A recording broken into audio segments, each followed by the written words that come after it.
नमस्कार दोस्तों, स्वागत है आप सभी का आपके अपने YouTube चैनल वंदना स्टडी क्लासेस में। और आपकी जो आज की जो वीडियो है ये है सामाजिक अध्ययन की शिक्षण विधियों के ऊपर। आज की वीडियो में हम सामाजिक अध्ययन की शिक्षण विधियों के महत्वपूर्ण प्रश्न करेंगे।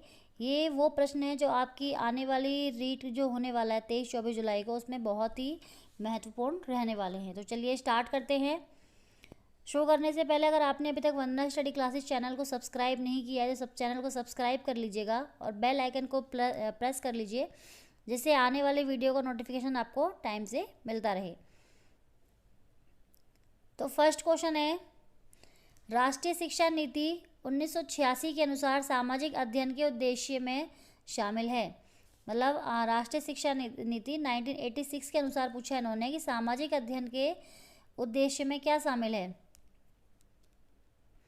सामाजिक अध्ययन के शिक्षण होगा यहाँ पे, सामाजिक अध्ययन के शिक्षण के उद्देश्य में शामिल है। अंतर सांस्कृतिक संबंध, जीवन जीने की योग्यता, नेतृत्व का विकास या उपरोक्त सभी। तो इसका जो सही आंसर हो जाएगा वो हो जाएगा उपरोक्त सभी। नेक्स्ट क्वेश्चन है, सामाजिक अध्ययन के उद्देश्य में शामिल नहीं है। सामाजिक अध्ययन के उद्देश्य में शामिल नहीं है बालकों को वातावरण का ज्ञान प्रदान करना, अंतर्राष्ट्रीय सद्भावना को विकसित करना, बालक में स्पष्ट चिंतन को विकसित करना, या बालकों को, आज देखिए कितना मिसप्रिंट हो रखा है, बालकों को सभ्यता एवं संस्कृति का ज्ञान प्रदान नहीं करवाना। ये भी बालकों होगा। तो क्वेश्चन में जो पूछा गया है ये पूछा गया है कि सामाजिक अध्ययन के उद्देश्य में शामिल नहीं पूछा गया। ध्यान रखिएगा, नहीं पूछा गया है। जब भी आप क्वेश्चन पढ़ें और उसमें नहीं हो तो उसको अंडरलाइन कर लीजिएगा, जिससे कि ऑप्शन पढ़ते समय आपको ध्यान रहे कि हमें नहीं वाला ऑप्शन चूज़ करना है, जिससे आपका आंसर गलत नहीं होगा। तो बालकों को वातावरण का ज्ञान प्रदान करना ये तो उद्देश्य होता है। अंतर्राष्ट्रीय सद्भावना को विकसित करना ये भी इसका उद्देश्य है। बालक में स्पष्ट चिंतन को विकसित करना ये भी इसका उद्देश्य है। लेकिन बालकों को सभ्यता एवं संस्कृति का ज्ञान प्रदान नहीं करना, इसने नहीं करना है, तो ये इसका आंसर नहीं हो जाएगा, क्योंकि इस क्वेश्चन में नहीं पूछा गया है। नेक्स्ट है, सामाजिक अध्ययन शिक्षण का उद्देश्य है। सामाजिक अध्ययन शिक्षण का उद्देश्य है राष्ट्रीयता तथा अंतर्राष्ट्रीय घटनाओं के बारे में सही दृष्टिकोण विकसित करना, सांस्कृतिक विरासत का विकास करना, अच्छा नागरिक बनना, या उपरोक्त सभी। तो क्या हो जाएगा इसमें आंसर? इसका आंसर, सही आंसर हो जाएगा उपरोक्त सभी। नेक्स्ट क्वेश्चन है, शिक्षण के क्षेत्र में सहसंबंध का प्रतिपादक किसे माना जाता है। सहसंबंध, सहसंबंध को इंग्लिश में कोरिलेशन बोलते हैं। सहसंबंध का मतलब है कि एक विषय का दूसरे विषय के साथ संबंध। इसका प्रतिपादक किसके माना जाता है? सुकरात को, अरस्तु को, प्लेटो को, या हर्बर्ट को। इंपॉर्टेंट क्वेश्चन है, तो सही आंसर हो जाएगा इसका हर्बर्ट को। ध्यान रखिएगा। सामाजिक विज्ञान विषय में अन्य विषयों के साथ सहसंबंध होना क्यों जरूरी है। सामाजिक विज्ञान के विषय में अन्य विषयों के साथ सहसंबंध होना क्यों जरूरी है? बालकों को प्रेरित करने के लिए, बालकों की संकीर्णता को दूर करने के लिए, ज्ञान की एकता व अखंडता को बनाए रखने के लिए, या उपरोक्त सभी। तो 5th नंबर का क्वेश्चन का सही आंसर हो जाएगा उपरोक्त सभी। नेक्स्ट क्वेश्चन है, सामाजिक अध्ययन का विषय से संबंध है।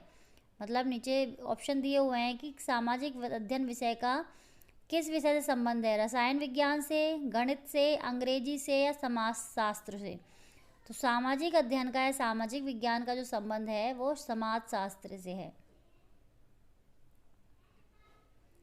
नेक्स्ट क्वेश्चन है, पाठ्यक्रम को मानव जाति के संपूर्ण ज्ञान और अनुभवों का सार समझना चाहिए, यह कथन है। पाठ्यक्रम को मानव जाति के संपूर्ण ज्ञान तथा अनुभवों का सार समझना चाहिए, कथन है पेस्टोलॉजी का, फ्रॉबेल का, मारिया मॉन्टेसरी का, आर्मस्ट्रॉन्ग का। तो ये किसका कथन है, किसने परिभाषा दी है ये? तो 7 नंबर का सही आंसर हो जाएगा, ये दी थी फ्रॉबेल ने। ध्यान रखिएगा। देखिए परिभाषाओं से 1 से 2 क्वेश्चन डेफिनेटली एग्जाम में आते हैं। सारी परिभाषाएं याद करनी किसी के लिए भी पॉसिबल नहीं है, लेकिन कुछ एक इम्पॉर्टेंट परिभाषाएं हैं जो हमें याद करनी ही होंगी, क्योंकि इससे हमारा 1 से 2 नंबर एग्ज़ाम में बढ़ सकते हैं। सामाजिक अध्ययन पाठ्यक्रम के निर्माण का सबसे अच्छा सिद्धांत कौन सा है? पाठ्यक्रम निर्माण का सबसे अच्छा सिद्धांत पूछा है इसमें। बाल केंद्रित सिद्धांत, सह संबंध का सिद्धांत, सामाजिक मूल्यों का सिद्धांत, उपयोगिता का सिद्धांत। देखिए ये ऑप्शन चारों ही सही है इसमें। अगर यहाँ उपरोक्त सभी का आंसर होता अगर लास्ट में, तो हम उपरोक्त सभी कर देते, लेकिन इसमें पूछा है सबसे अच्छा या सबसे बेस्ट, सर्वश्रेष्ठ पूछा है, तो वो होगा बाल केंद्रित सिद्धांत। ध्यान रखिएगा, कई बार जो आंसर होता है वो ऑप्शन विकल्पों के ऊपर निर्भर करता है कि किस तरह के विकल्प प्रश्न में दिए गए हैं।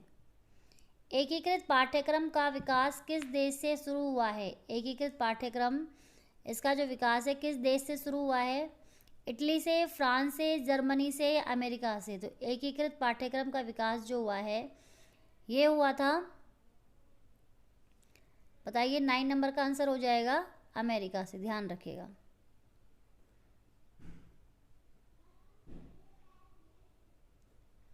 नेक्स्ट क्वेश्चन है 10 नंबर क्वेश्चन है, एनसीएफ 2005 के अनुसार बालक के लिए गलतियां करना उपयोगी क्यों माना जाता है? मतलब एनसीएफ 2005 के अनुसार बालक गलतियां करता है तो वो उसके लिए सही है, क्यों?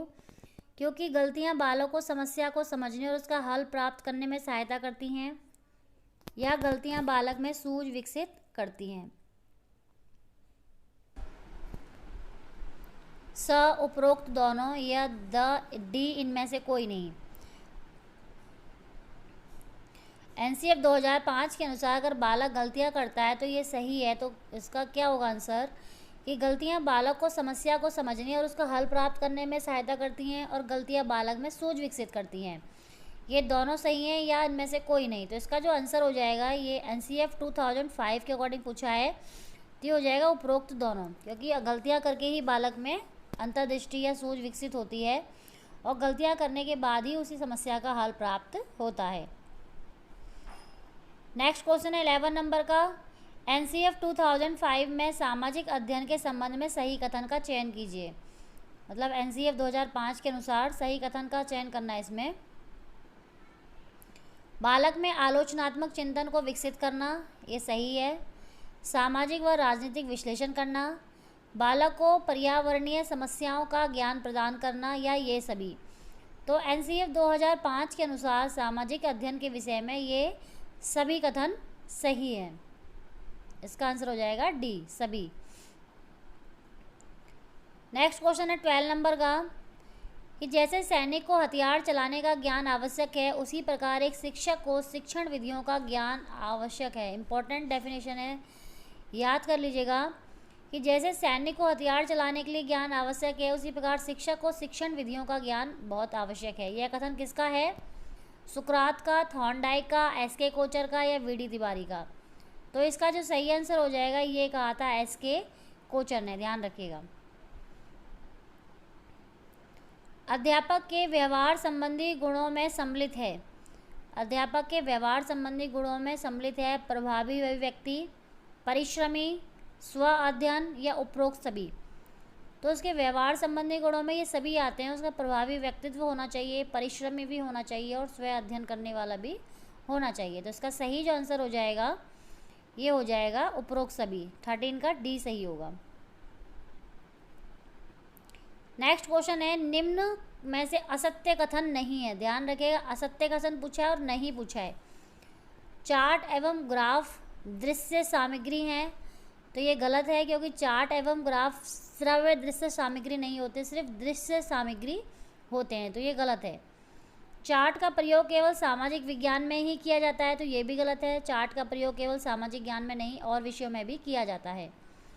शिक्षण में कुशलता के लिए श्रव्य दृश्य सामग्री महत्वपूर्ण नहीं है, तो ये गलत है, क्योंकि शिक्षण में कुशलता के लिए श्रव्य दृश्य सामग्री महत्वपूर्ण होती है। फिर लास्ट है, श्रव्य दृश्य सामग्री छात्रों के लिए उपयोगी है। ये सही है, क्योंकि इसमें पूछा गया है कि असत्य कथन नहीं है, तो ये असत्य नहीं है, ये सत्य कथन है। तो इसका आंसर सही होगा डी, श्रव्य दृश्य सामग्री छात्रों के लिए उपयोगी है। नेक्स्ट क्वेश्चन है 15 नंबर का, सामाजिक अध्ययन शिक्षण में सबसे महत्वपूर्ण सहायक साधन है। सामाजिक अध्ययन के शिक्षण में सबसे महत्वपूर्ण सहायक साधन है श्रव्य दृश्य साधन, वाद विवाद, कार्य निर्धारण या व्याख्यान। तो इसका सही आंसर हो जाएगा श्रव्य दृश्य साधन, ध्यान रखिएगा। नेक्स्ट क्वेश्चन है कि एक बालक राज्यपाल और राष्ट्रपति दोनों की शक्तियों में अंतर कर सकता है, तो बालक में किस उद्देश्य की पूर्ति हो रही है। मतलब एक बालक है, अगर राज्यपाल और राष्ट्रपति दोनों की शक्तियों में अगर अंतर करने लग गया है, वो उसे समझ में आने लग गया है, तो वो किस उद्देश्य की पूर्ति कर रहा है, ज्ञान, बोध, कौशल या ज्ञानोपयोग। तो इसका सही आंसर हो जाएगा बोध। बोध माने समझ, अंडरस्टैंडिंग, मतलब उसकी समझ विकसित हो रही है। नेक्स्ट क्वेश्चन है पाठ योजना के किस चरण का संबंध बालक के पूर्व ज्ञान से संबंधित होता है। पाठ योजना के किस चरण का संबंध बालक के पूर्व ज्ञान से होता है। प्रस्तावना से, प्रस्तुतिकरण से, पुनरावृत्ति से, उद्देश्य की प्राप्ति से। तो पूर्व ज्ञान, बालक के पूर्व ज्ञान का संबंध होता है प्रस्तावना से। जब टीचर आके कोई भी विषय पढ़ाना शुरू करता है, उस विषय का मतलब उस टॉपिक का वो बताता है कि आज हम इस विषय के बारे में, इस टॉपिक के बारे में पढ़ेंगे, तो इससे वो पहले बालक के पूर्व ज्ञान की जानकारी प्राप्त करता है। नेक्स्ट क्वेश्चन है प्रस्तावना का निर्माण किस विधि के आधार पर किया जाता है। प्रस्तावना का निर्माण किस विधि के आधार पर किया जाता है। आगमन विधि, निगमन विधि, समस्या समाधान विधि या प्रायोजना विधि। तो प्रस्तावना का जो निर्माण किया जाता है वो किया जाता है आगमन विधि के आधार पर, ध्यान रखिएगा, इंपॉर्टेंट है। नेक्स्ट है बालक में सृजनात्मक क्षमता को विकसित करने वाली सबसे अच्छी विधि है। मतलब बालक में सृजनात्मक क्षमता को विकसित करने वाली सबसे सर्वश्रेष्ठ विधि पूछी जाए, प्रयोगशाला विधि है, मस्तिष्क उद्वेलन विधि है, सामाजिकृत विधि है या कहानी विधि है। तो यहाँ जो ऑप्शन दिए गए हैं उसमें सबसे अधिक अच्छी विधि है मस्तिष्क उद्वेलन विधि। ध्यान रखिएगा, ये विधि बहुत इंपॉर्टेंट है, मस्तिष्क उद्वेलन विधि। इस विधि डेफिनेटली मोस्टली कई बार क्वेश्चन आता है इस विधि से। इसको इंग्लिश में बोलते हैं ब्रेन स्टॉर्मिंग, क्योंकि हिंदी में कई बार नाम चेंज करके पूछ लेता है एग्जामिनर, बट इंग्लिश में नाम सेम रहता है, तो इसका होगा ब्रेन स्टॉर्मिंग। अगर पूछा जाए इस विधि के प्रतिपादक कौन थे, तो वो थे ऑसबर्न। ध्यान रखिएगा, मोस्ट इम्पॉर्टेंट है ऑसबर्न।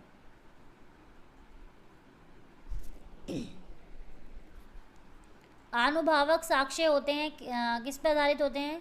पूर्व अनुभव पर आधारित, अवलोकन पर आधारित, उपरोक्त दोनों या इनमें से कोई नहीं। तो अनुभवक साक्ष्य जो होते हैं वो होते हैं पूर्व अनुभव पर आधारित और अवलोकन दोनों पे ही आधारित होते हैं अनुभवक मतलब जो व्यक्ति स्वयं अनुभव करके जो साक्ष्य एकत्रित करता है वो किस पर आधारित होते हैं, तो ये दोनों पे ही आधारित होते हैं, पूर्व अनुभव पर और अवलोकन पर। तो ये थे आज की वीडियो में टॉप 20 मोस्ट इम्पॉर्टेंट क्वेश्चंस। इससे पहले भी मैंने शिक्षण विधियों की 4 से 5 वीडियो डाली हुई हैं, हिंदी शिक्षण विधियों की, मनोवैज्ञानिक शिक्षण विधियों की, सामाजिक शिक्षण विधियों की। मैं डिस्क्रिप्शन में उस वीडियो का लिंक दे दूँगी, उन सभी वीडियो का आप चाहे तो वहाँ जाके वीडियो को देख सकते हैं और अपनी तैयारी को पक्का कर सकते हैं। ठीक है फ्रेंड्स, तो वीडियो कैसी लगी, क्वेश्चन की सीरीज़ कैसी लगी, आप मुझे कमेंट बॉक्स में ज़रूर बताइएगा। और क्वेश्चन अच्छे हो तो वीडियो को लाइक करके जाइएगा। और वंदना स्टडी क्लासेस के नाम से मेरा चैनल है, आप कोई भी टीचिंग एग्ज़ाम दे रहे हों उसके लिए आप मेरा चैनल सब्सक्राइब कर लीजिएगा, जिसमें आने वाले टाइम में आपको बेटर वीडियो मिलती रहेंगी। ठीक है फ्रेंड्स, आज के लिए इतना ही। अगर यदि कोई डाउट हो किसी क्वेश्चन को लेके तो आप मुझे कमेंट बॉक्स में पूछ सकते हैं। आज के लिए इतना ही। Thank you, take care, bye bye.